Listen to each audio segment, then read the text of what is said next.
नमस्कार दोस्तों, स्वागत है आपका आपके अपने YouTube channel the GK guardian में। दोस्तों, अपनी हिस्ट्री की क्लास को आगे बढ़ाते हुए आज हम पहुंच चुके हैं कन्नौज के त्रिपक्षीय संघर्ष की क्लास के ऊपर।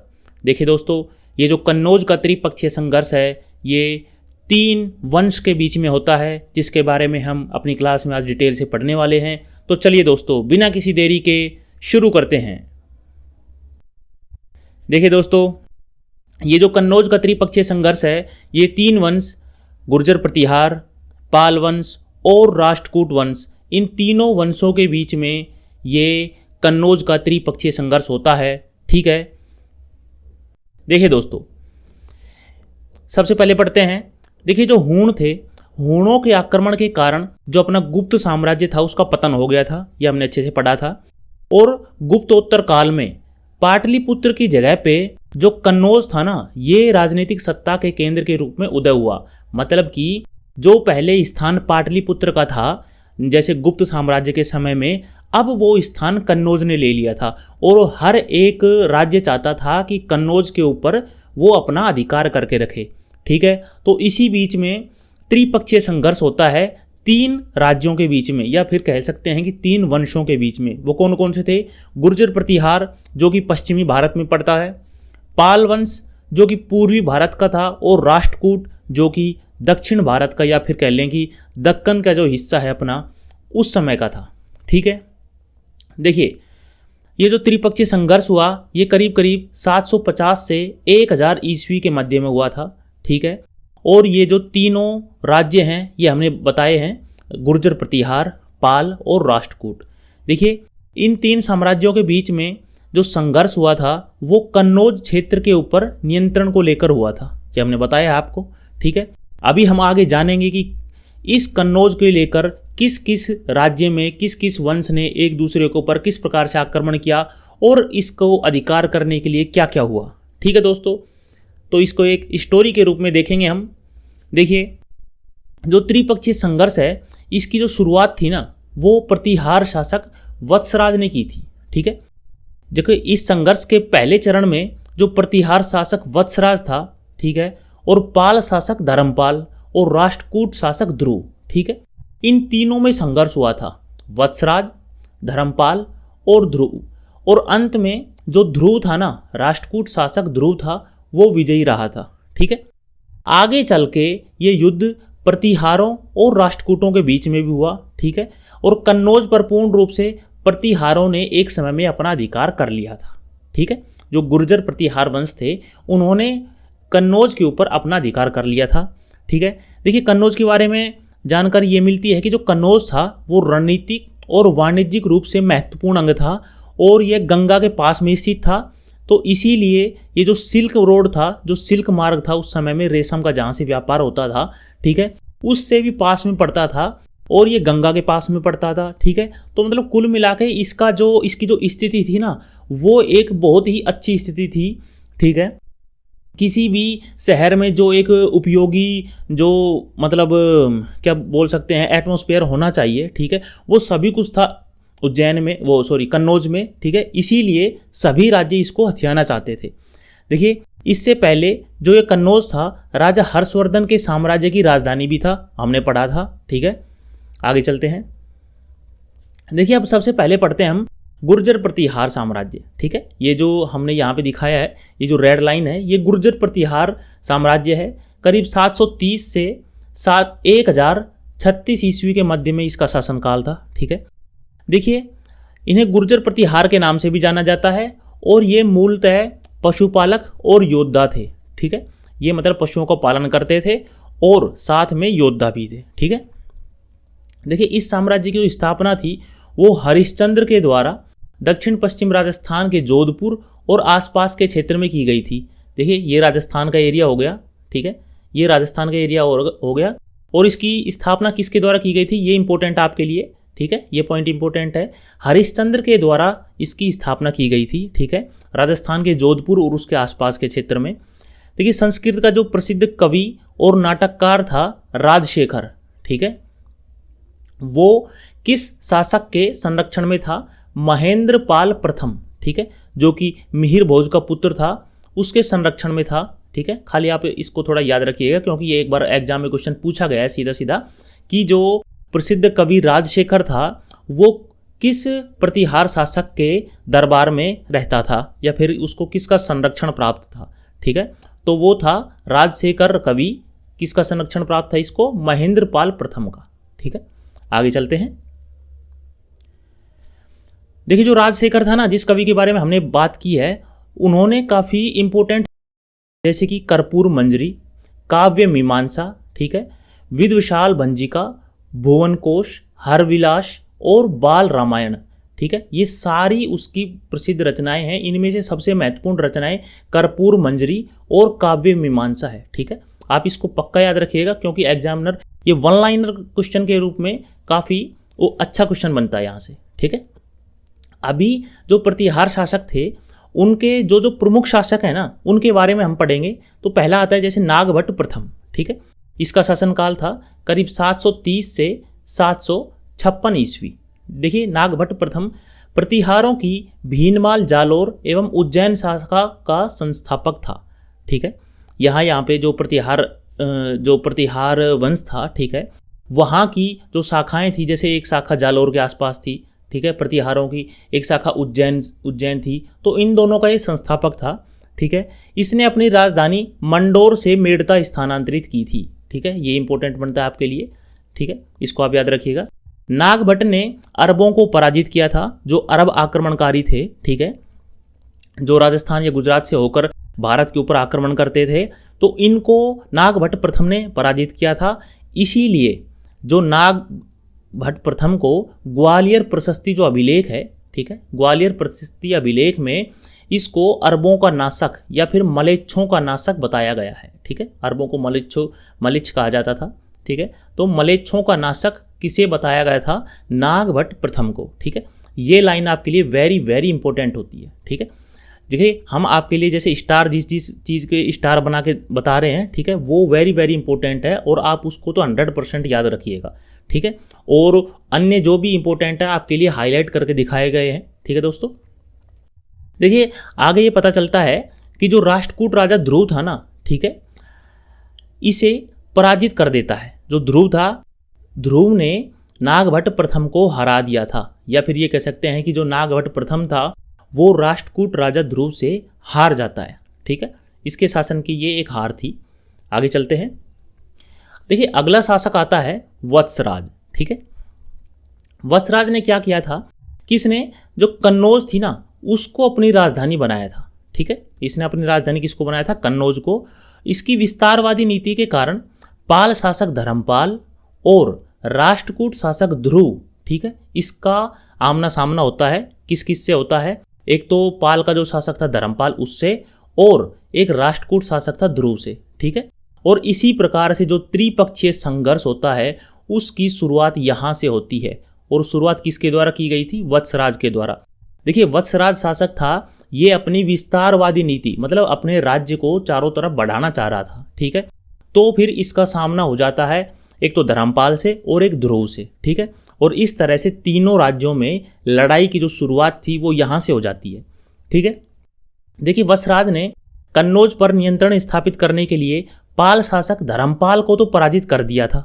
ठीक है, लेकिन ये जो राष्ट्रकूट शासक ध्रुव था ना, ये बड़ा पावरफुल शासक था और ये इससे हार जाता है। ठीक है, ध्रुव से ये हार जाता है वत्सराज। आगे चलते हैं। अगला शासक आता है नागभट्ट द्वितीय। ठीक है, देखिए नागभट्ट द्वितीय का शासनकाल था 805 से 833 ईस्वी। देखिए इसने कन्नौज और सिंधु गंगा के मैदान पर अधिकार करने के साथ साथ पाल शासकों से बिहार को जीता और कन्नौज को अपनी राजधानी बनाया। ठीक है, देखिए ये कहा गया है कि जो नागभट्ट द्वितीय था, ठीक है, देखिए हमने ये देखा था कि जो पाल शासक थे ना उनके अंडर में ये बंगाल और बिहार का एरिया था। ठीक है, तो नागभट्ट द्वितीय क्या करता है कि जो पाल शासकों से जो बिहार का जो एरिया होता है ना, ठीक है, बिहार को जीत लेता है। ठीक है, और कन्नौज को अपनी राजधानी बना लेता है। ठीक है, पुनः से ये कन्नौज के ऊपर अधिकार कर लेता है। कौन? नागभट्ट द्वितीय। ठीक है दोस्तों, आगे चलते हैं। देखिए नागभट्ट द्वितीय के बारे में कहा गया है जो एक बुज कला अभिलेख है, ठीक है। बुच कला अभिलेख में नाग भट्टे द्वितीय को परम भट्टारक, महाराजा धीराज और परमेश्वर, ठीक है। क्यों परमेश्वर, ये जो उपाधि है ना परमेश्वर, इसको इसीलिए मिली थी क्योंकि इसने कन्नौज को पुनः जीत लिया था, ठीक है। इसने कन्नौज को पुनः जीत लिया था, इसीलिए इसको परमेश्वर उपाधि मिली थी। और अन्य इसकी उपाधियां कौन कौन सी थी? परम भट्टारक और महाराजा धीराज, ठीक है। और ये सारी बातें हमको कहां से पता चलती हैं? बुच कला अभिलेख से, ठीक है। ये वेरी वेरी इंपॉर्टेंट लाइन है, इसको पक्का याद रखिएगा। आगे पता चलता है हमको कि जो नाग भट्टे द्वितीय था, इसने करीब करीब 833 ईस्वी में गंगा में समाधि ले ली थी, ठीक है। और इससे इसका अंत। आगे एक इंपॉर्टेंट राजा आता है, ठीक है। ये वेरी वेरी इंपॉर्टेंट राजा है, मिहिर भोज प्रथम। 836 से 885 ईस्वी के मध्य में इसका शासनकाल था। इसी को जो प्रतिहार साम्राज्य था उसका वास्तविक संस्थापक कहा गया है। देखिए ये एग्जाम में क्वेश्चन आ सकता है, ठीक है, कि वास्तविक संस्थापक कौन था? मिहिर भोज था। प्रतिहार वंश का वास्तविक संस्थापक मिहिर भोज, और यह इस राजवंश का सबसे महानतम शासक होता है, ठीक है। और इसके बारे में जानकारी हमको कहां से मिलती है? एक तो जो कल्हण कवि थे, कल्हण से, ठीक है, और एक अरब यात्री सुलेमान, ठीक है, उनके द्वारा जो लिखे गए ग्रंथ थे उनसे हमको मिहिर भोज के बारे में कुछ जानकारी मिलती है, ठीक है। देखिए मिहिर भोज का एक अभिलेख था, ग्वालियर अभिलेख, ठीक है। ये वेरी वेरी इंपॉर्टेंट है, एग्जामिनर सीधा आपसे पूछ सकता है कि जो ग्वालियर अभिलेख था वो किस शासक से संबंधित है? तो वो प्रतिहार शासक मिहिर भोज से संबंध रखता है, ठीक है दोस्तों। देखिए ग्वालियर अभिलेख से सबसे पहले हमको शून्य का अभिलेखीय प्रमाण मिलता है, ठीक है। मतलब एक लिखित रूप में शून्य का जो हमको प्रमाण है वो ग्वालियर अभिलेख से प्राप्त होता है, ठीक है दोस्तों। देखिए मिहिर भोज पाल नरेश देवपाल और राष्ट्रकूट शासक अमोघ वर्ष के सामंत ध्रुव से पराजित हो जाता है, ठीक है। ये वही बात हो गई कि यह भी आकर अंत में जो एक ध्रुव था, हमने काफ़ी बार पढ़ा है कि प्रतिहार के काफ़ी शासक ध्रुव से पराजित होते हैं, और ये जो मिहिर भोज प्रथम था ये भी ध्रुव से पराजित हो जाता है, ठीक है। लेकिन मिहिर भोज ने पाल शासक देवपाल की जब मृत्यु हो जाती है ना, देखिए ये जो मिहिर भोज था किस किस से हारा था? एक तो देवपाल से हारा था, जो पाल शासक देवपाल था, और एक ध्रुव से हारा था, ठीक है।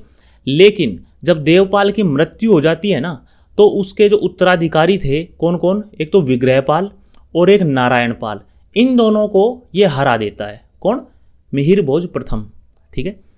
देखिए मिहिर भोज प्रथम देवपाल और ध्रुव से हार जाता है।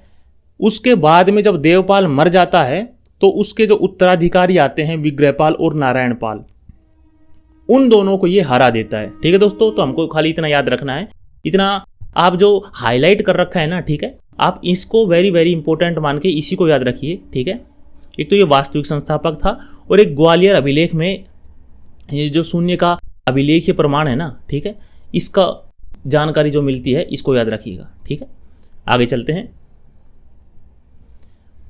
देखिए जो मिहिर भोज प्रथम था ना, उसकी जो उपाधियां थी वो एक तो आदिवरा की उपाधि और एक प्रभास की उपाधि, ठीक है। ये जो आदिविरा की उपाधि है ये एग्जाम में काफी बार पूछी गई है, ठीक है, तो इसको पक्का याद रखिएगा। आदिवरा की उपाधि मिहिर भोज प्रथम ने धारण की थी, और ये वैष्णव धर्म का अनुयायी था, ठीक है, वैष्णव धर्म का। एक ये वेरी वेरी इंपॉर्टेंट है, द्रह्म नामक सिक्का, ये एग्जाम में 2-3 बार पूछा जा चुका है कि जो द्रह्म नामक सिक्का था वो किस प्रतिहार शासक ने अपने शासनकाल में चलाया था? तो वो था मिहिर भोज प्रथम, ठीक है। देखिए आगे चल के इसने भी अपनी राजधानी कन्नौज में बनाई थी, जिसे महोदया के नाम से भी जाना जाता था, ठीक है। इसका जो शासनकाल था उस समय में कन्नौज को किस नाम से जाना जाता था? महोदया के नाम से। ये काफी डीप क्वेश्चन है, नॉर्मल एग्जाम में काफ़ी हो सकता है नहीं पूछा जाए, लेकिन जैसे पीसीएस वगैरह में हो सकता है, इसके आने के काफ़ी चांसेस हैं कि जो महोदया है वो किस शासनकाल में उज्जैन का दूसरा नाम था, वो सॉरी कन्नौज का दूसरा नाम था, ठीक है। तो मिहिर भोज प्रथम के शासनकाल में। देखिए आगे चलते हैं। अगला शासक आता है अपना महेंद्र पाल प्रथम। 885 से 910 ईस्वी के मध्य में इसका शासनकाल था, ठीक है। हमने पढ़ा था शुरू में कि जो एक राजशेखर कवि थे ना, राजशेखर, ठीक है, वो इसी के दरबार में निवास करते थे। ठीक है, और इन्होंने महेंद्रपाल को निर्भयराज और रघुकुल तिलक कहा है। किन्होंने? राजशेखर को। ठीक है, देखिए राजशेखर ने नर्मदा नदी को आर्यावर्त एवं दक्षिणापथ की सीमा माना है। ठीक है, देखिए जो नर्मदा नदी जैसे बीच में से गुजरती है, तो इन्होंने जो आर्यावर्त मतलब कि एक तरह से मान लीजिए नॉर्थ और नीचे दक्षिणापथ साउथ के बीच में एक मतलब बाउंड्री या फिर बॉर्डर जिसको बोल सकते हैं, वो क्रिएट करने वाली नदी माना है नर्मदा नदी को। किसने? राजशेखर ने। ठीक, आप खाली इतना याद रखिएगा कि जो राजशेखर थे वो महेंद्रपाल प्रथम के दरबार में रहते थे। ठीक है, और जो इसकी जैसे रचनाएं थी वो हमने शुरू में बताई थी, आप उसको अच्छे से याद कर लीजिएगा, राजशेखर की जो भी रचनाएं थी। ठीक है, आगे चलते हैं। देखिए अभी अगला शासक आता है महीपाल प्रथम 912 से 943 ईस्वी। देखिए इसके समय में जो बगदाद निवासी अल मसूदी था ना, ठीक है, अल मसूदी, ये वेरी वेरी इंपॉर्टेंट है, एग्जाम में एक बार पूछा गया है, अल मसूदी किसके शासनकाल में भारत आया था? तो जो महीपाल प्रथम था प्रतिहार शासक, उसके समय काल में अल मसूदी भारत आया था। ठीक है, और इसकी पुस्तक कौन सी? मुरुजुल जहाब। ठीक है, ये हो सकता है आपसे नहीं पूछी जाए, लेकिन ये जरूर याद रखिएगा कि जो अल मसूदी था वो महीपाल प्रथम के शासनकाल में भारत आया था। ठीक है, और ये जो महीपाल प्रथम आया था ना, इसी के समय में गुर्जर प्रतिहार साम्राज्य का विघटन शुरू हो गया था। ठीक है, विघटन शुरू हो गया था इसके शासनकाल में। और अगर अंतिम शासक की बात करें तो अंतिम प्रतिहार शासक था यशपाल, करीब करीब 1036 ईस्वी के आसपास में जिसका शासनकाल था। ठीक है दोस्तों, तो ये हमने अच्छे से पढ़ा है जो प्रतिहार शासन था। ठीक है, उसके बारे में अभी पढ़ेंगे हम बंगाल के पाल शासकों के बारे में। ठीक है, ये जो बंगाल के पाल शासकों थे 750 से 1150 ईस्वी। ठीक है, इनके मध्य में बंगाल के पाल शासकों ने शासन किया था। इनका जो एरिया था वो आप देख सकते हैं, जैसे झारखंड हो गया, बिहार हो गया, बंगाल हो गया। ठीक है, इसका जो आसपास का एरिया था कुछ यूपी हो गया। ठीक है, देखिए पाल जो साम्राज्य था उसकी स्थापना किसने की थी? करीब 750 ईस्वी में गोपाल ने की थी। ठीक है, ये याद रखिएगा, गोपाल इसका संस्थापक था। राजधानी थी इनकी मुदगिरी या फिर इसको मुंगेर कहा जाता है, मुंगेर बिहार इनकी राजधानी थी। पाल साम्राज्य बंगाल और बिहार में फैला हुआ था। ठीक है, और बंगाल और बिहार में कौन कौन से इंपोर्टेंट नगर थे उस समय में? जैसे अपने एक तो पाटलिपुत्र हो गया, विक्रमशिला, मुंगेर और ताम्रलिप्ति जैसे प्रसिद्ध नगर थे। ठीक है, आप खाली इतना याद रखिएगा, गोपाल इसका संस्थापक था। ठीक है, 750 ईस्वी में गोपाल ने इसकी स्थापना की थी पाल वंश की, और राजधानी थी इनकी मुंगेर बिहार। ठीक है, ये दोनों पॉइंट आप थोड़ा याद रखिएगा। ठीक है, आगे चलते हैं। देखिए कुछ महत्वपूर्ण तथ्य देख लेते हैं। जो पाल थे ना वो किस धर्म के अनुयायी थे? बौद्ध धर्म की दो शाखाएं हमने पढ़ी थी शुरू में, जैसे महायान और हीनयान महायान जैसे। ठीक है, तो महायान, ठीक है, और एक और शाखा थी तांत्रिक।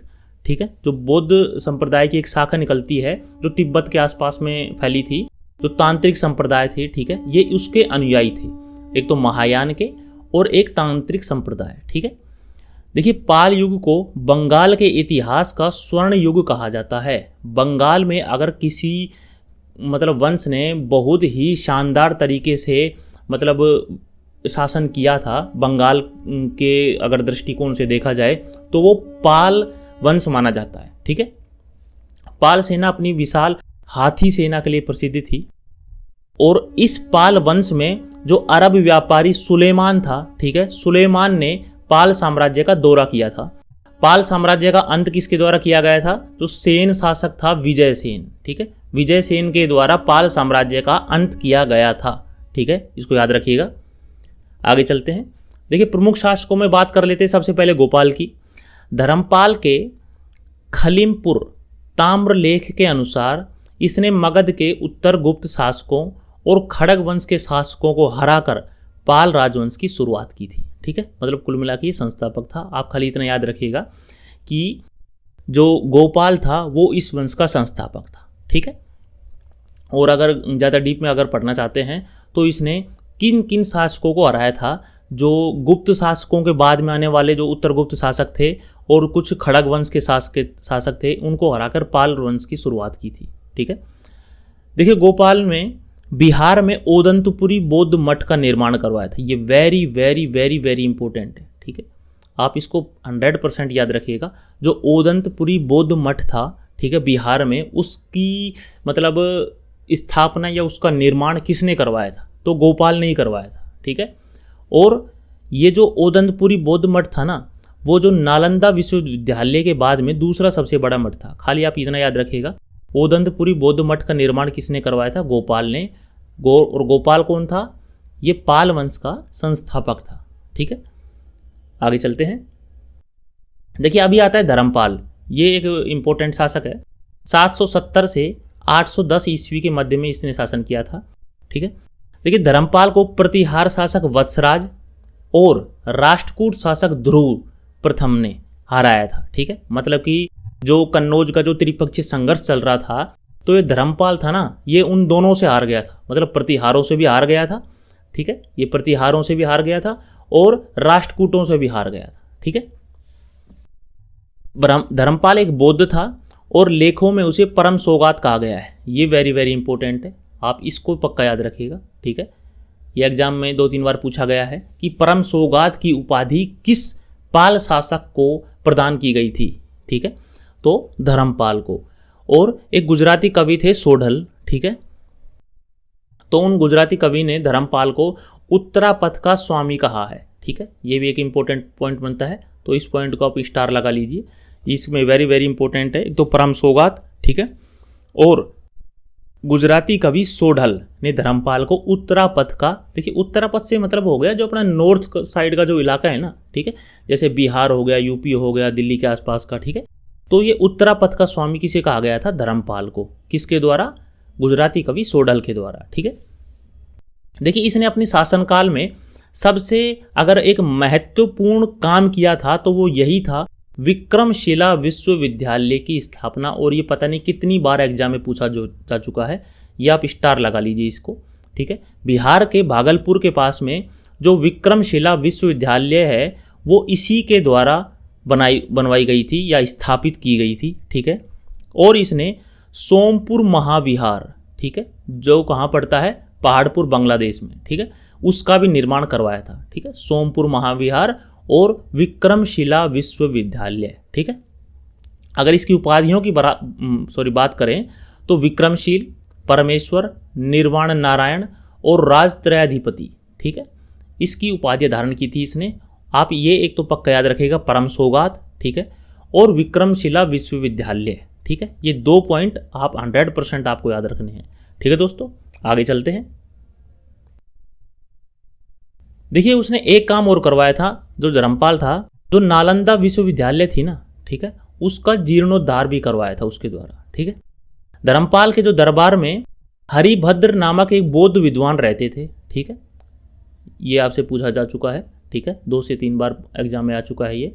ठीक है, आप इसको स्टार लगा लीजिए। जो हरिभद्र थे, हरिभद्र एक बौद्ध विद्वान थे जिन्होंने अष्टसहस्त्रिका प्रज्ञापारमिता, ये बौद्ध ग्रंथ है एक, ठीक है, इनकी रचना की थी। किसने? हरिभद्र ने। और ये रहते कहाँ थे? जो धर्मपाल थे, धर्मपाल जो पाल शासक थे उसके दरबार में रहते थे। यानी ये कह सकते हैं कि जो धर्मपाल थे उन्होंने इसको संरक्षण दे रखा था। ठीक है, आगे चलते हैं। अगला शासक आता है देवपाल, 810 से 850 ईस्वी। देखिए इसने अपने साम्राज्य का पूर्व की ओर विस्तार किया। ठीक है, और असम को अपने साम्राज्य में शामिल कर लिया। हमने देखा था कि जो बंगाल और बिहार तक जो पाल वंश था, इसने क्या किया है? देवपाल ने ये पूर्व की ओर गया है। ठीक है, और पूर्व की ओर हमको पता, पूर्व की ओर जाने पर असम हमको मिलता है। तो असम को इसने अपने राज्य में शामिल कर लिया और मुंगेर को इसने अपनी राजधानी बनाया था, मुंगेर को। ठीक है, इसके लेखों से पता चलता है कि इसने हूणों, गुर्जरों और द्रविड़ों पर विजय प्राप्त की थी। और लोकेश्वर शतक, ठीक है, ये एक रचना है, लोकेश्वर शतक किसकी है? वज्रदत्त की। ठीक है, और ये वज्रदत्त इसके दरबार में रहते थे, तो इसलिए ये पॉइंट इंपॉर्टेंट हो जाता है आपके लिए। ठीक है, आप खाली ये याद रखिएगा, देवपाल से संबंधित कोई अगर चीज आपको याद रखनी है तो ये वज्रदत्त के बारे में याद रखिएगा। ठीक है, और इसने असम को अपनी राज्य में शामिल करके मुंगेर को अपनी राजधानी बनाया था। ये मुंगेर बिहार में ही पड़ता है, ठीक है। तो मुंगेर को अपनी राजधानी बनाया था, असम को अपने राज्य में शामिल किया था और वज्रदत्त इसका दरबारी कवि था, ठीक है। ये 2-3 पॉइंट इसके लिए याद रखिएगा। आगे चलते हैं। देखिए अगला शासक आता है महिपाल प्रथम, ठीक है। ये करीब करीब 980 से 1038 के मध्य में इसने शासन किया था। महिपाल प्रथम को पाल वंश का द्वितीय संस्थापक भी कहा जाता है, ठीक है। महिपाल प्रथम ने बौद्ध भिक्षु अतिशा के नेतृत्व में एक बौद्ध प्रचार मंडल तिब्बत भेजा था। पाल शैली के चित्रकार धीमान और वीतपाल इसके दरबार में थे। ये आपके लिए इंपॉर्टेंट हो जाता है, ठीक है। और गोविंद पाल पाल वंश का अंतिम शासक था।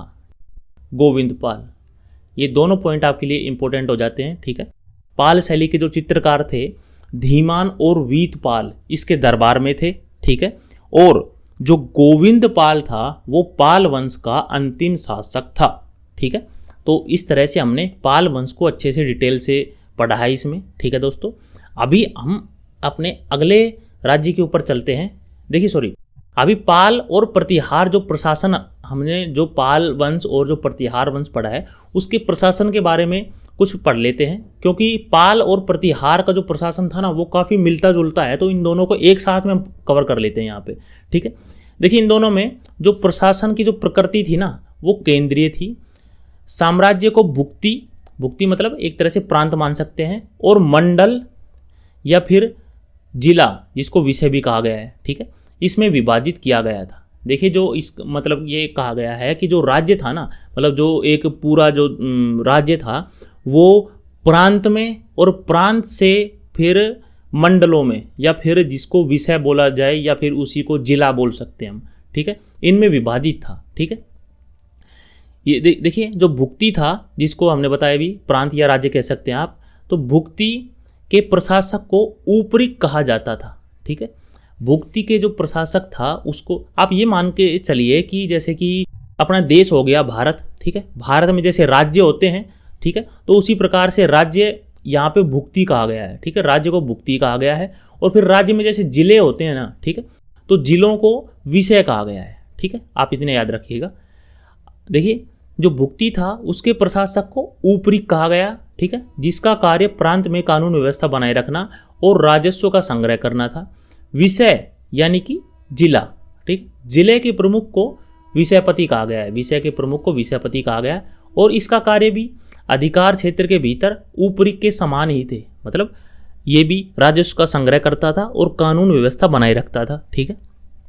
उसके बाद जो जैसे जिला हो गया ना, जिले से भी जो छोटी इकाई थी, ठीक है, उसको जैसे पटला कहते थे। पटला मतलब गांव टाइप की जो इकाइयाँ थी, सबसे छोटी इकाइयाँ, ठीक है, ये छोटी इकाइयों में विभाजित किया गया था विषय को।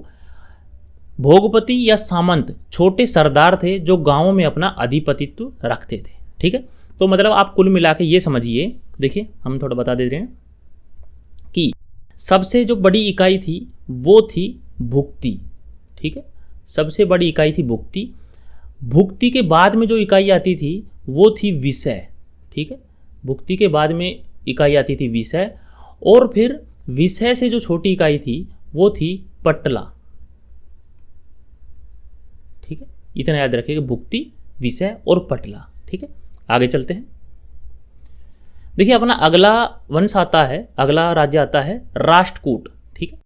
752 से 973 ईस्वी में इसके मध्य में राष्ट्रकूटों ने शासन किया था, ठीक है।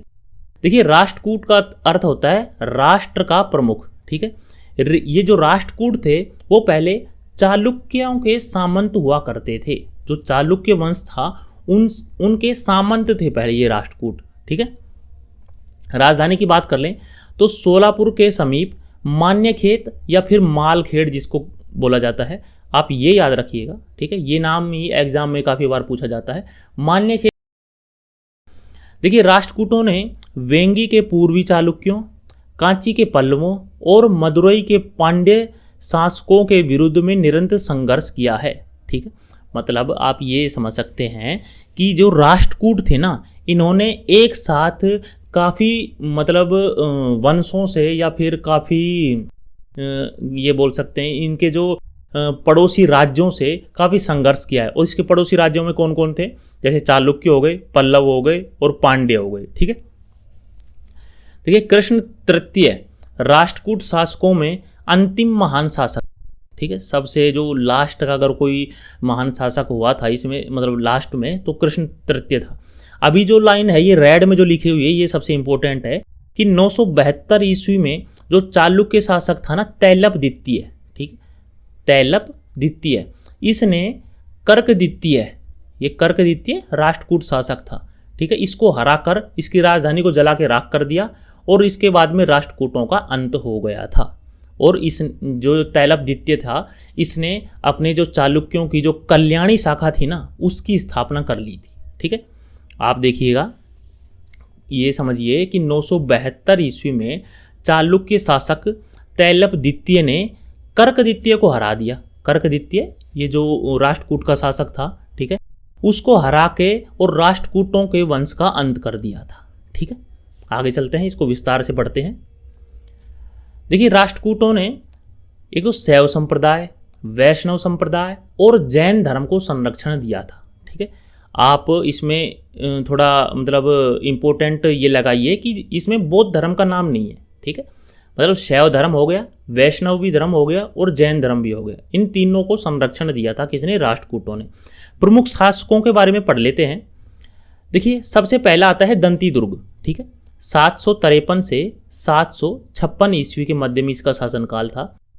चालुक्य राजा कीर्तिवर्मन द्वितीय का सामंत था। ठीक है, ये हमने शुरू में पढ़ा था कि जो राष्ट्रकूट थे वो पहले चालुक्यों के सामंत थे। ठीक है, तो ये जो दंती दुर्ग था ये पहले किसका सामंत था, जो चालुक्य राजा कीर्तिवर्मन द्वितीय का। ठीक है, तो दंती दुर्ग क्या करता है, दंती दुर्ग ने बादामी के अंतिम चालुक्य शासक कीर्तिवर्मन द्वितीय को उखाड़ फेंका, मतलब कीर्तिवर्मन द्वितीय को हरा दिया।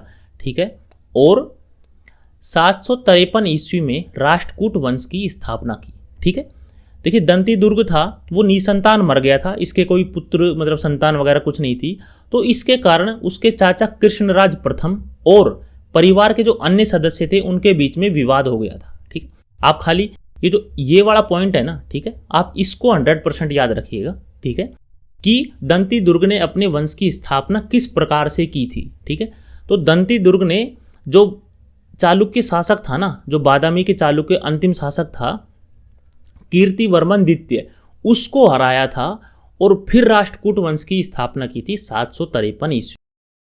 ठीक है दोस्तों, देखिए आगे चलते हैं।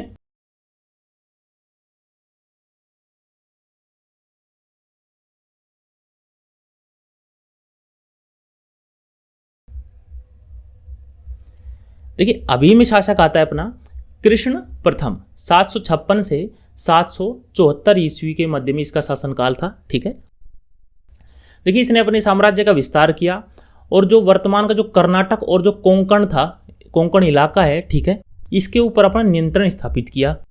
पल्लव साम्राज्य का अंत किया इसने। ठीक है, मतलब इसने पल्लवों को हराया था। और जो इसके शासनकाल में याद रखने लायक जो चीज है वो आप खाली इस पॉइंट को याद रखें, इसने एलोरा के प्रसिद्ध कैलाशनाथ शिव मंदिर का निर्माण कराया था। ये very very very very important. ठीक है, आप इसको याद रखिएगा कि एलोरा के प्रसिद्ध जो कैलाशनाथ शिव मंदिर है, ठीक है, उसका निर्माण किसके द्वारा कराया गया था, तो कृष्ण प्रथम के द्वारा कराया। ठीक है, खाली ये याद रखिएगा, कृष्ण प्रथम से संबंधित। आगे चलते हैं। अभी शासक आता है गोविंद द्वितीय, 774 से 780 ईस्वी। देखिए इसने प्रभुता वर्ष, ठीक है, इसका मतलब होता है विपुल बारिश करने वाला। ठीक है, और विक्रमावलोक, और इसका मतलब होता है वीर दिखने वाला व्यक्ति। ठीक है, ये दो उपाधियों को ग्रहण किया था, धारण किया था किसने, गोविंद द्वितीय ने, प्रभुता वर्ष और विक्रमावलोक। ठीक है, ये इंपॉर्टेंट आपके लिए। ठीक है, देखिए उनके और उनके छोटे भाई ध्रुव के बीच में नासिक और खानदेश के राज्यपाल के शासन करने के लिए गृह युद्ध हुआ। भाइयों के बीच जो ये युद्ध हुआ था गोविंद द्वितीय के लिए विनाशकारी रूप से साबित हुआ और इसका मतलब ये हुआ कि जो ध्रुव था वो युद्ध जीत गया था। ठीक है, देखिए ये बात कही गई है कि जो गोविंद द्वितीय था ना, ठीक है, इसने उपाधियां दो ग्रहण की थी, प्रभुतावर्ष और विक्रमावलोक। पहली बात ये हो गई। दूसरी बात ये है कि जो गोविंद द्वितीय था इसका एक छोटा भाई था ध्रुव। ठीक है, अभी क्या होता है कि जो नासिक है, जो नासिक जगह है और एक खानदेश जगह है, यहां पर राज्यपाल के रूप में शासन करने के लिए इन दोनों भाइयों में लड़ाई होती है। ठीक है, मतलब कुल मिला के ये समझ लीजिए कि गद्दी की लड़ाई होती है। किस किस के बीच में? गोविंद द्वितीय और इसके छोटे भाई ध्रुव के बीच में। और लास्ट में परिणाम ये निकलता है कि जो ध्रुव होता है ना, ठीक है, वो युद्ध जीत जाता है और इसका मतलब जो गोविंद द्वितीय था उसका शासनकाल यहीं समाप्त हो जाता है। ठीक है, अभी आगे हम पढ़ेंगे ध्रुव के बारे में। ठीक है, देखिए जो ध्रुव था 780 से 793 ईस्वी के मध्य में इसने शासन किया और कन्नौज में सफल अभियान का नेतृत्व किया। ठीक है, ये वेरी इंपॉर्टेंट है। देखिए हमने पढ़ा था जो प्रतिहारों के भी काफी शासकों को ध्रुव ने हराया था और जो पाल शासक थे ना उनके भी काफी शासकों को हराया था। तो कुल मिला के आप ये समझ सकते हैं कि जब तक ध्रुव का शासनकाल था ना, ठीक है, तब तक जो कन्नौज था वो राष्ट्रकूटों के अधीन में था। ठीक है, हालांकि इसने ज्यादा साल शासन किया नहीं, खाली 13 वर्ष इसका शासनकाल था। ठीक है, तो इन 13 वर्षों में इसने राष्ट्रकूटों को और पालों को अच्छे तरीके से हराया था। उसमें कौन कौन थे हारने वाले? एक तो नागभट्ट द्वितीय था प्रतिहार शासक, और धर्मपाल था पाल शासक। ये काफी इंपोर्टेंट शासक थे अपने अपने वंश के, लेकिन इन दोनों को और भी काफी छोटे बड़े शासक थे राष्ट्रकूटों के और पाल वंशों को, उनको सभी को हराया था किसने? ध्रुव ने। ठीक है, इसने उपाधि कौन कौन सी ली थी? एक तो निरूपमा और एक काली वल्लभ। काली वल्लभ का मतलब होता है युद्ध का शौकीन। ठीक है, आप इनको याद रखिएगा कि ध्रुव एक इंपोर्टेंट राजा था राष्ट्रकूटों का। ठीक है, उसने ये वाली जो लाइन है ना, ठीक है, ये आप पक्का याद रखिएगा, नागभट्ट द्वितीय और धर्मपाल इन दोनों को हराया था ध्रुव ने। ठीक है, इसकी उपाधियां भी इंपॉर्टेंट होती है, एक तो काली वल्लभ, ठीक है, और एक निरूपमा। ठीक है, काली वल्लभ ज्यादा इंपॉर्टेंट है। ठीक है, क्योंकि ये एक बार एग्जाम में एसएससी शायद जीडी में पूछा गया था एक बार कि काली वल्लभ किस राष्ट्रकूट शासक की उपाधि थी। ठीक है, आगे चलते हैं। देखिए अगला शासक आता है अमोघ वर्ष प्रथम। 814 से 878 ईस्वी के मध्य में इसका शासनकाल था। इसे दक्षिण का अशोक कहा जाता है। ठीक है, और जो गुप्त शासक विक्रमादित्य था ना उसके साथ में इसकी तुलना की जाती है। तो ये पॉइंट इंपॉर्टेंट है आपके लिए, दक्षिण का अशोक। ठीक है, ये एग्जाम में काफी बार आ चुका है। दक्षिण का अशोक किस राष्ट्रकूट शासक को कहा जाता है? ठीक है, तो किसको कहा जाता था? अमोघ वर्ष प्रथम को दक्षिण का अशोक कहा जाता था। ठीक है, याद रखिएगा। आगे चलते हैं। देखिए उसकी उपाधियों के बारे में अगर बात करें तो नृपतुंगा, ठीक है, मतलब कि राजाओं में श्रेष्ठ, और अतिशय धवला, ठीक है, मतलब कि आचरण में आश्चर्यजनक रूप से श्वेत। ठीक है, आप खाली इन दोनों को मतलब जानने की जरूरत नहीं है आपको, खाली आप ये याद रखिएगा इसकी उपाधियां थी, एक तो नृपतुंगा, ठीक है, और एक अतिशय धवला। देखिए एग्जामिनर जब डीप में क्वेश्चन पूछता है ना तो इसी प्रकार के क्वेश्चन घुमा फिरा के पूछता है। ठीक है, जैसे पूछ लिया कि अतिशय धवला किस राष्ट्रकूट शासक की उपाधि थी। ठीक है, तो एक ये हो गया और एक नृपतुंगा, इन दोनों को आप याद रखिएगा। ठीक है, देखिए इसने पूर्वी चालुक्यों को पराजित किया। ठीक है, देखिए पूर्वी चालुक्य जिनको वेंगी के चालुक्य भी बोलते थे, और पड़ोसियों के साथ में मित्रतापूर्ण संबंध स्थापित किए। ठीक है, इसने कन्नड़ भाषा में कवि राजमार्ग और संस्कृत में प्रश्नोत्तर रत्न मालिका की रचना की। ये पॉइंट आपके लिए वेरी वेरी इंपॉर्टेंट हो जाता है, डबल स्टार लगा लीजिए इसको।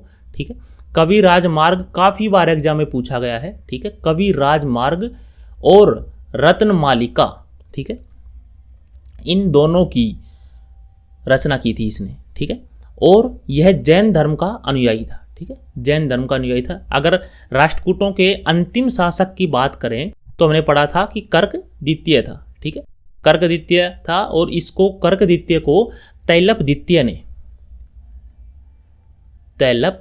द्वितीय ने हरा दिया था। ठीक है, और तैलप द्वितीय ने फिर चालुक्य वंश की स्थापना की थी, कल्याणी के चालुक्य वंश की। ठीक है। कल्याणी के चालुक्य वंश की स्थापना की थी तैलपदित्य ने, और अंतिम जो शासक था वो था कर्कदित्य राष्ट्रकूटों का, ठीक है। आगे चलते हैं। देखिए राष्ट्रकूटों की कला और संस्कृति के बारे में अगर जानें तो इस काल में द्रविड़ जो शैली थी ना, ठीक है, जो द्रविड़ शैली थी उसका अत्यधिक विकास हुआ था, जिसका उदाहरण कौन सा है, महाराष्ट्र में एलोरा का जो कैलाशनाथ शिव मंदिर था, ठीक है। कैलाशनाथ शिव मंदिर इसी काल में बनाया गया था, हमने पढ़ा है, ठीक है। तो ये द्रविड़ शैली का एग्जाम्पल है, ठीक है, आप ये मान सकते हैं, द्रविड़ शैली का एक उत्कृष्ट उदाहरण मान सकते हैं इसको, ठीक है। और अन्य उदाहरणों में एलिफेंटा मूर्तियों की एलिफेंटा गुफाओं की मूर्ति कला और काशी विश्वनाथ मंदिर, ठीक है। देखिए ये काशी विश्वनाथ मंदिर पट्टदकल कर्नाटक का है ये, ठीक है। ये जो पट्टदकल जगह है कर्नाटक में, वहां का है ये काशी विश्वनाथ मंदिर। और एक और है पट्टदकल में जैन नारायण मंदिर, ठीक है। तो ये वेरी वेरी इंपॉर्टेंट मान लीजिए आप इसको, ठीक है। ये पॉइंट आपको पक्का याद रखना है, ठीक है। महान अपभ्रंश कवि स्वयंभू, ठीक है, और उनके पुत्र को राष्ट्रकूट दरबार में संरक्षण मिला था। आप ये मान सकते हैं कि जो कवि थे स्वयंभू, ठीक है, वो किस शासनकाल में रहे थे, ठीक है। तो राष्ट्रकूट जो वंश था उनके शासनकाल में थे कवि स्वयंभू, ठीक है। जो इम्पोर्टेंट मतलब कुछ रचनाएं या फिर आप ये कह सकते हैं कि कुछ स्थापत्य कला के जो मंदिर या मूर्ति कलाएं थी वो उनमें इंपॉर्टेंट ये है, एक तो एलोरा का कैलाशनाथ शिव मंदिर, ठीक है, एक ये हो गया। दूसरा हो गया जो एलिफेंटा की जो गुफाएं हैं ना उनमें मूर्ति कलाएं, दो हो गया। तीसरा हो गया पट्टदकल कर्नाटक में काशी का विश्वनाथ मंदिर, तीसरा। और चौथा ये हो गया कि पट्टदकल में ही जैन नारायण मंदिर। ये चार इंपॉर्टेंट मतलब आप ये मान सकते हैं कि आर्किटेक्चर थे, ठीक है, किस काल में, राष्ट्रकूट के काल में, ठीक है। आगे चलते हैं। देखिए कुछ साहित्य है, ठीक है, इन साहित्यों में ग्रंथ और इनके रचयिता के बारे में बताया गया है। आप ये इसी काल से संबंधित है, ठीक है। आप इसको अच्छे से याद रखिएगा क्योंकि एग्जामिनर कहीं से भी घुमा फिरा के क्वेश्चन पूछ सकता है। हमने ये सभी को एक जगह रखा है। देखिए कवि रहस्य ग्रंथ है, उसका रचनाकार कौन है, रचयिता कौन है, हलायुद्ध। पार्श्वाभ्युदय है, उसका रचनाकार है जिनसेन। अमोघ वृत्ति की रचना की है शाक्तायन ने। गणित सार संग्रह की महावीरचार्य। नल चंपू की त्रिविक्रम भट्ट। विक्रमार्जुन विजय की पंपा और शांति पुराण की पोन्ना, ठीक है। आप एक दो बार इसको जैसे रिवाइज करेंगे तो ये अच्छे से थोड़ा आपके दिमाग में बैठ जाएगा, ठीक है दोस्तों। आप इसका अच्छे से एक दो बार इसका मतलब खाली रिवीजन करेंगे, ठीक है, तो आपके दिमाग में अच्छे से सेट हो जाएगा ये। आगे चलते हैं। देखिए राष्ट्रकूटों के प्रशासन की अगर बात करें तो जो राजा था ना, ठीक है, वो प्रशासन का प्रमुख और प्रधान सेनापति था, ठीक है, और उसी को न्याय करने का हक भी था, ठीक है। न्याय करने का जो कार्य था वो उसी का था, किसका, राजा का, ठीक है। राजा को सलाह देने के जो कि आमतौर पर उच्च कुल के होते थे और उनका जो पद था वो वंशानुगत होता था। मतलब कि जो मंत्री राजा को सलाह देते थे, ठीक है, उनका पद वंशानुगत था, ठीक है, आप ये याद रखिए। साम्राज्य में कुछ क्षेत्र जो राजा के द्वारा शासित होते थे सीधे, उनको प्रशास्ति कहते थे। प्रशास्ति प्रदेशों को राष्ट्र मतलब कि प्रांत, विषय मतलब कि जिले और भुक्ति मतलब कि गांव, ठीक है, इनमें विभाजित किया गया था, ठीक है। आगे चलते हैं। ये वाला इंपॉर्टेंट है आपके लिए, इसको याद रखिएगा, ठीक है। देखिए ग्राम सबसे छोटी इकाई थी। कस्बों और उनके आसपास के क्षेत्रों में कानून व्यवस्था की जिम्मेदारी किसकी होती थी, कोस्तपाल या जिसको कोतवाल भी कहते हैं, ठीक है। नादगवुंड या देश ग्रामकूट वंशानुगत राजस्व अधिकारी होते थे। मतलब कि जो राजस्व अधिकारी वंशानुगत होते थे, ठीक है, उनको किस नाम की पदवी दी गई थी, ठीक है, उसको किस नाम से बुलाते थे, नादगवुंड या फिर देश ग्रामकूट, ठीक है। देखिए दोस्तों हमने यहाँ पे ये जो अपना राष्ट्रकूट वंश था, ठीक है, राष्ट्रकूट जो साम्राज्य था वो हमने पूरा किया है, ठीक है। राष्ट्रकूटों के साथ साथ में हमने प्रतिहार और ये जो अपना पाल वंश था तो हमने इन तीनों की जो थ्योरी थी, ठीक है, थ्योरी को अच्छे से कवर किया है। ठीक है, अभी हमारा काम है कि ये जो हमने जितना भी पढ़ा है ना, इसको क्वेश्चन आंसर फॉर्म में एक बार अच्छे से अगर रिवाइज करेंगे, ठीक है, तो हमारा ये अच्छे से पूरा टॉपिक अच्छे से कवर हो जाएगा। ठीक है दोस्तों, तो क्वेश्चन आंसर का सेट लगाते हैं, शुरू करते हैं। देखिए क्वेश्चन नंबर 1 है, किस पर स्वामित्व के लिए पाल, प्रतिहार और राष्ट्रकूटों के बीच में त्रिपक्षीय संघर्ष हुआ था? ठीक है, वो कौन सी जगह थी जिसके ऊपर स्वामित्व के लिए इन तीनों राज्यों में संघर्ष हुआ? ठीक है, तो वो हमने पढ़ा था, ये तीनों राज्य कन्नौज के ऊपर अधिकार प्राप्त करना चाहते थे। ऑप्शन बी ठीक हो जाएगा। क्वेश्चन नंबर 2 है, त्रिपक्षीय संघर्ष की जो शुरुआत थी वो किसने की थी? ठीक है, तो हमने पढ़ा था त्रिपक्षीय संघर्ष की शुरुआत जो प्रतिहार शासक वत्सराज था उसने की थी। ऑप्शन ए ठीक हो जाएगा। क्वेश्चन नंबर 3 है, त्रिपक्षीय संघर्ष का आरंभ किस सदी में हुआ था? ठीक है, तो 8वीं सदी में त्रिपक्षीय संघर्ष का आरंभ हुआ था। ऑप्शन नंबर ए ठीक हो जाएगा।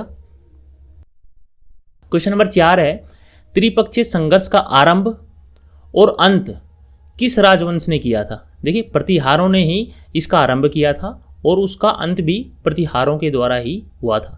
ठीक है, क्योंकि अंत में जो कन्नौज था वो प्रतिहारों के ही अधीन हो गया था। ठीक है, तो क्वेश्चन नंबर 4 का ऑप्शन बी ठीक हो जाएगा। क्वेश्चन नंबर 5 है, त्रिपक्षीय संघर्ष में भाग लेकर उत्तर भारत की राजनीति में हस्तक्षेप करने वाली, दक्षिण से उत्तर पर आक्रमण करने वाली दक्षिण की पहली शक्ति, ठीक है, कौन थी?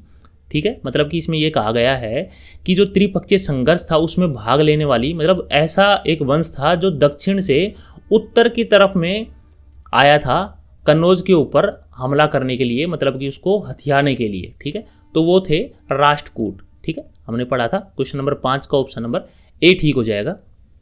क्वेश्चन नंबर 6 है, पाल वंश का संस्थापक कौन था? तो पाल वंश का संस्थापक गोपाल था। ऑप्शन नंबर ए ठीक हो जाएगा। क्वेश्चन नंबर 7 है, पाल वंश की राजधानी क्या थी?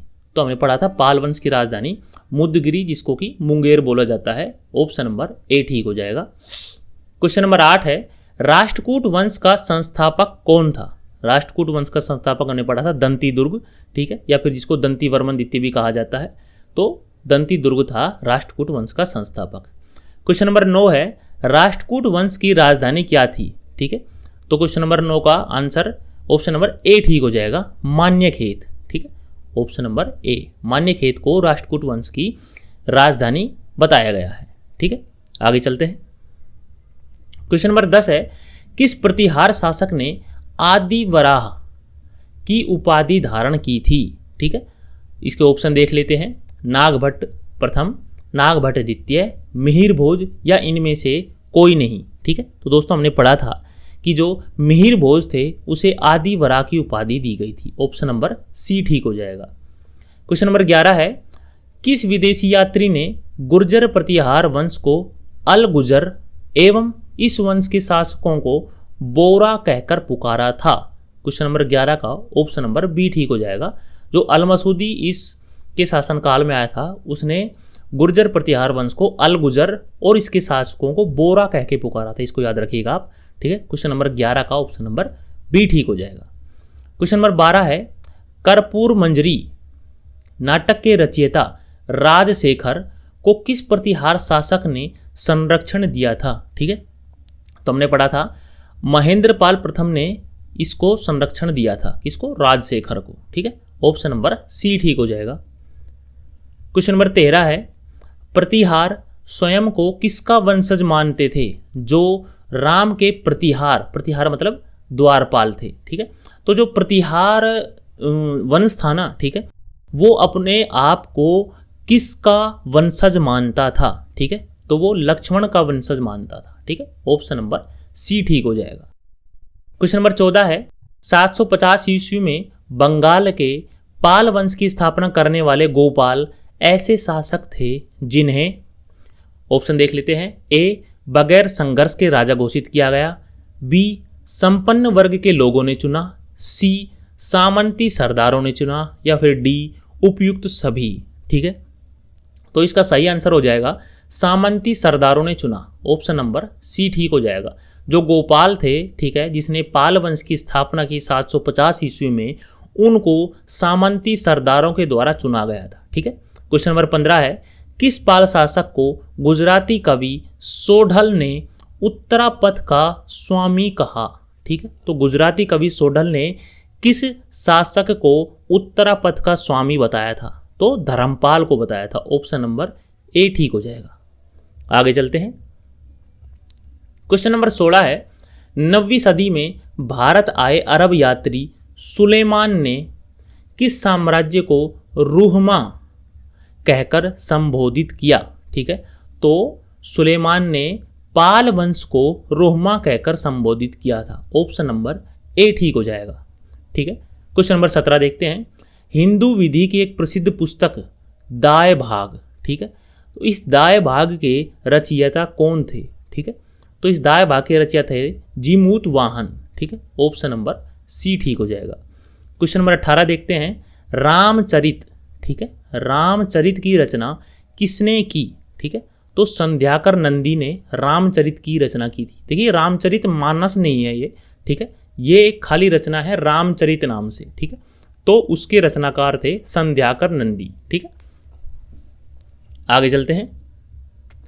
क्वेश्चन नंबर 19 है, पाल वंश के पतन के बाद बंगाल का राजनीतिक नेतृत्व प्रदान किया, मतलब कि पाल वंश के बाद में कौन सा वंश आया? ठीक है, बंगाल में राजनीतिक नेतृत्व प्रदान करने के लिए पाल वंश के बाद में किस वंश की स्थापना हुई, आप ये बताइए। ठीक है, तो इसका ये है सेन वंश। हमने पढ़ा था कि पाल वंश की मतलब जो पाल वंश का जो खात्मा था वो सेन वंश के द्वारा ही किया गया था। तो ऑप्शन नंबर ए ठीक हो जाएगा। क्वेश्चन नंबर 20 है, सेन वंश का संस्थापक कौन था? तो सेन वंश का संस्थापक था सामंत सेन। ठीक है, हमने पढ़ा था। ऑप्शन नंबर ए ठीक हो जाएगा। क्वेश्चन नंबर 21 है, किसने कुलीन प्रथा, जिसको कि कुलीनतावाद भी कहते हैं, ठीक है, तो कुलीन प्रथा का आरंभ किसके द्वारा किया गया था? तो बल्लाल सेन के द्वारा किया गया था। ठीक है, ये जो कुछ क्वेश्चन हमने सेन वंश से संबंधित भी लिए हैं, तो आप इसको थोड़ा याद रखिएगा। बल्लाल सेन ने कुलीन प्रथा का आरंभ किया था। आगे चलते हैं। क्वेश्चन नंबर 22 है, किसने स्मृति ग्रंथ दान सागर एवं ज्योतिष ग्रंथ अद्भुत सागर, मतलब दान सागर और अद्भुत सागर, इनकी रचना किसके द्वारा की गई थी? तो वही बल्लाल सेन, जो सेन साम्राज्य का शासक था, उसके द्वारा दान सागर और अद्भुत सागर की रचना की गई थी। क्वेश्चन नंबर 23 है, कश्मीर पर लगभग 50 वर्ष तक शासन करने वाली रानी दीदा मूल रूप से किस वंश की राजकुमारी थी? ठीक है, तो ये लोहार वंश की राजकुमारी थी। क्वेश्चन नंबर 23 का ऑप्शन नंबर सी ठीक हो जाएगा। ठीक है, देखिए इसमें आपको कुछ क्वेश्चन इस प्रकार के मिल रहे होंगे, ठीक है, जो इन तीनों वंशों से, जो हमने 3 वंश पढ़े हैं, गुर्जर प्रतिहार, पाल और राष्ट्रकूट वंशों से अलग है। देखिए, इन क्वेश्चनों को यहीं पे इसलिए डाला गया है कि जो जैसे ये लोहार वंश हो गया, सेन वंश हो गया, इनके बारे में इतिहास में ज़्यादा कुछ जानकारी मिलती नहीं है। अभी तक में जितने भी क्वेश्चन इन वंशों से पूछे गए हैं ना, मैंने सारे इन्हीं क्वेश्चनों में ऐड कर दिए। ठीक है, ताकि आपको अलग से मतलब कहीं ढूंढने की जरूरत नहीं पड़े। ठीक है, जो भी अभी तक 2-4 कोई क्वेश्चन अभी तक पूछे गए हैं इन वंशों से, जैसे सेन वंश हो गया, लोहार वंश हो गया, ठीक है, तो उन सभी को इसी के साथ ऐड कर दिया गया है। ठीक है, आप खाली इनको पढ़िएगा। ठीक है, तो आपको एक साथ में उन अपने 3 वंशों के साथ में इसको भी आप आसानी से कवर कर सकते हैं। क्वेश्चन नंबर 24 है, कायस्थों का एक जाति के रूप में प्रथम उल्लेख कहाँ मिलता है? ठीक है, तो ओसनम स्मृति, ऑप्शन नंबर सी ठीक हो गया। ठीक है, आगे चलते हैं। क्वेश्चन नंबर 25 है, यह कहा गया है कि हिंदुओं में दृढ़ विश्वास है कि अन्य कोई देश उनके देश जैसा श्रेष्ठ नहीं है, कोई राजा उसके राजा के समान नहीं है, उनके शास्त्रों के समान कोई शास्त्र नहीं है। यह किसकी उक्ति है? ठीक है, कि मतलब आपको यह बताना है कि कोई व्यक्ति, ठीक है, ये कह रहा है कि हिंदुओं में यह दृढ़ विश्वास है कि उनके देश जैसा कोई देश नहीं है, उसके राजा जैसा कोई राजा नहीं है, और उनके शास्त्रों के समान कोई शास्त्र नहीं है। ये किस व्यक्ति के द्वारा कही गई बातें हैं? ठीक है, तो जो अलबरूनी है जो भारत में आया था, ठीक है, Al-Biruni, option number D, Al-Biruni ने ये भारतीयों के बारे में कहा है, ठीक है। क्वेश्चन नंबर 26 देख लेते हैं। देखिए आपको मंदिरों के और उनके निर्माताओं के साथ में संबंध स्थापित करने हैं, ठीक है। तो पहला देखते हैं लिंगराज मंदिर भुवनेश्वर, ठीक है, इसका निर्माण किसने किया था? केसरी नरेश ने, ठीक है, ऑप्शन नंबर इसका ए का 1 ठीक हो जाएगा। जगन्नाथ मंदिर पुरी, ठीक है, तो इसकी निर्माण किसने किया था? अनंत वर्मन चोड़गंग, जो पूर्वी गंग नरेश था उसने। सूर्य मंदिर कोणार्क का नरसिंह देव ने, ठीक है, तो इसका ठीक हो जाएगा 1, 2, 3, तो ऑप्शन नंबर ए ठीक हो जाएगा, 1, 2 और 3, ठीक है। आगे चलते हैं। क्वेश्चन नंबर 27 है, गुर्जर प्रतिहार की उज्जैनी शाखा का संस्थापक कौन था? देखिए हमने पढ़ा था कि जो उज्जैनी शाखा थी उसका संस्थापक नागभट्ट प्रथम था, ऑप्शन नंबर बी ठीक हो जाएगा। क्वेश्चन नंबर 28 है, खजुराहो के मंदिरों का संबंध किससे है? ठीक है, तो खजुराहो के मंदिरों का संबंध शैव संप्रदाय, वैष्णव संप्रदाय और जैन संप्रदाय, इन तीनों से है, तो ऑप्शन नंबर डी ठीक हो जाएगा। क्वेश्चन नंबर 29 है, जैन वास्तुकला का प्राचीनतम उदाहरण कहाँ मिलता है? ठीक है, जैन वास्तुकला का प्राचीनतम उदाहरण देलवाड़ा से मिलता है, ठीक है, देलवाड़ा के जैन मंदिर से जैन वास्तुकला का प्राचीनतम। क्वेश्चन नंबर 30 है, ओदंतपुरी विश्वविद्यालय बिहार शरीफ नालंदा जिला का मुख्यालय, ठीक है, ये यहाँ पे है ओदंतपुरी विश्वविद्यालय। तो ये पूछा गया है कि जो ओदंतपुरी विश्वविद्यालय है इसकी स्थापना किसके द्वारा की गई थी? ठीक है, तो ये गोपाल के द्वारा की गई थी, ऑप्शन नंबर ए ठीक हो जाएगा। क्वेश्चन नंबर 31 है, मोढेरा का सूर्य मंदिर किस राज्य में स्थित है? ठीक है, तो हमें जानते हैं मोढेरा का सूर्य मंदिर गुजरात में स्थित है, ऑप्शन नंबर बी ठीक हो जाएगा। क्वेश्चन नंबर 32 है, ग्वालियर प्रशस्ति अभिलेखों में मलेच्छों यानी कि अरबों का नाशक किस शासक को बताया गया है? ठीक है, ऑप्शन देख लेते हैं, ए मिहिर भोज, ऑप्शन बी नागभट्ट द्वितीय, ऑप्शन सी नागभट्ट प्रथम या फिर ऑप्शन डी वत्सराज। ठीक है, तो मैंने पढ़ा था नागभट्ट प्रथम, ऑप्शन नंबर सी ठीक हो जाएगा। देखिए नागभट्ट प्रथम को मलेच्छों का नाशक बताया गया है। ठीक है, आगे चलते हैं। क्वेश्चन नंबर 33 है, प्रतिहार वंश का वास्तविक संस्थापक किसे माना गया है? तो प्रतिहार वंश का वास्तविक संस्थापक मिहिर भोज प्रथम को माना गया है, ऑप्शन नंबर ए ठीक हो जाएगा।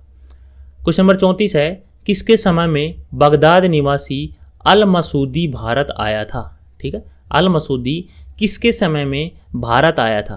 क्वेश्चन नंबर 34 का ऑप्शन देख लेते हैं, नागभट्ट प्रथम, बी मिहिर भोज प्रथम, सी नागभट्ट द्वितीय या फिर डी महीपाल प्रथम। तो क्वेश्चन नंबर 34 का ऑप्शन नंबर डी ठीक हो जाएगा, महीपाल प्रथम के समय में अल मसूदी भारत आया था।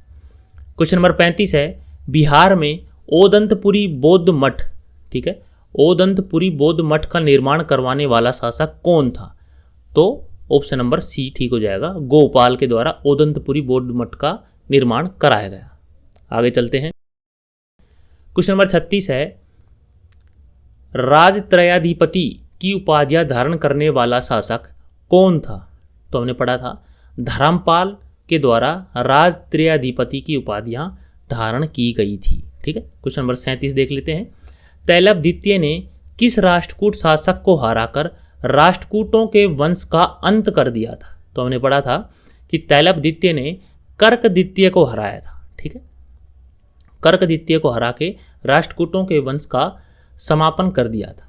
क्वेश्चन नंबर 38 देखते हैं, बिहार में विक्रमशिला विश्वविद्यालय, ठीक है, इसकी स्थापना किस शासक के द्वारा की गई थी? तो इसकी स्थापना धर्मपाल के द्वारा की गई थी, ऑप्शन नंबर ए ठीक हो जाएगा। आगे चलते हैं। क्वेश्चन नंबर 39 है, पाल वंश का अंतिम शासक कौन था? पाल वंश का अंतिम शासक गोविंद पाल था, ऑप्शन नंबर डी ठीक हो जाएगा। क्वेश्चन नंबर 40 है, राष्ट्रकूट वंश के शासकों द्वारा किस धर्म का संरक्षण नहीं किया गया था? तो देखिए हमने पढ़ा था कि जैन धर्म का संरक्षण किया था राष्ट्रकूटों ने, शैव धर्म का संरक्षण किया था और वैष्णव संप्रदाय का, वैष्णव धर्म का भी संरक्षण किया था। बौद्ध धर्म का संरक्षण नहीं किया था, तो ऑप्शन नंबर डी ठीक हो जाएगा। आगे चलते हैं। क्वेश्चन नंबर 41 है, अमोघ वृत्ति साहित्य की रचना किस शासक द्वारा की गई थी। ठीक है, तो ये सक्तायन के द्वारा अमोघ वृत्ति की रचना की गई थी। और आज का लास्ट क्वेश्चन देखते हैं कि दक्षिण का अशोक, ठीक है, दक्षिण का अशोक किस शासक को कहा जाता है। ठीक है, ऑप्शन देख लेते हैं। Option A Dantidurga, option B Amoghavarsha प्रथम, ऑप्शन सी गोपाल, या फिर ऑप्शन डी नागभट्ट द्वितीय। तो ऑप्शन बी ठीक हो जाएगा, अमोघ वर्ष प्रथम। ठीक है, दक्षिण का अशोक अमोघ वर्ष प्रथम को कहा जाता है। ठीक है दोस्तों, देखिए दोस्तों, यहाँ पे हमारे क्वेश्चन आंसर कंप्लीट होते हैं। हम आपको ये बताना चाहते हैं कि जो अपनी अगली क्लास आने वाली है, ठीक है, अगली क्लास में हम पढ़ेंगे जैसे परमार वंश, चंदेल वंश, चौहान वंश और गहड़वाल वंश। ठीक है, इनके बारे में जो भी इंपॉर्टेंट बातें हैं, इन चारों वंशों को हम डिटेल से बारी बारी से करेंगे। और इसी तरह से पहले उसकी करेंगे थ्योरी, प्लस उसके साथ में करेंगे उसका क्वेश्चन आंसर का सेट। ठीक है, तो इस प्रकार से हमारा अच्छे से पूरा कवर हो जाएगा। ठीक है दोस्तों, आपसे खाली इतनी रिक्वेस्ट है दोस्तों, आपको हमारी क्लास किस प्रकार की लगी है। ठीक है, आप हमारे कमेंट बॉक्स में ज़रूर कमेंट करके ये बताइएगा। ठीक है, अगर आपको ये थोड़ा भी लगा है कि हमने आपके लिए थोड़ी भी मेहनत की है, ठीक है, तो प्लीज़ हमारे चैनल द जीके गार्जियन को सपोर्ट कीजिए, उसको सब्सक्राइब कीजिए और वीडियोस को जितना ज़्यादा से ज़्यादा हो सके शेयर कीजिए। ठीक है दोस्तों, अगर कोई भी किसी भी प्रकार की गलती हो गई हो, किसी भी प्रकार की आपको लगता है, ठीक है, कोई भी कमी हो वीडियो में, तो प्लीज़ कमेंट बॉक्स में ज़रूर बताइएगा दोस्तों। ठीक है, हम आपके कमेंट का बेसब्री से इंतजार करेंगे। ठीक है दोस्तों, तो अभी आपसे विदा लेते हैं, मिलेंगे अपनी अगली क्लास में। तब तक के लिए good bye, thank you friends, जय हिंद, जय भारत।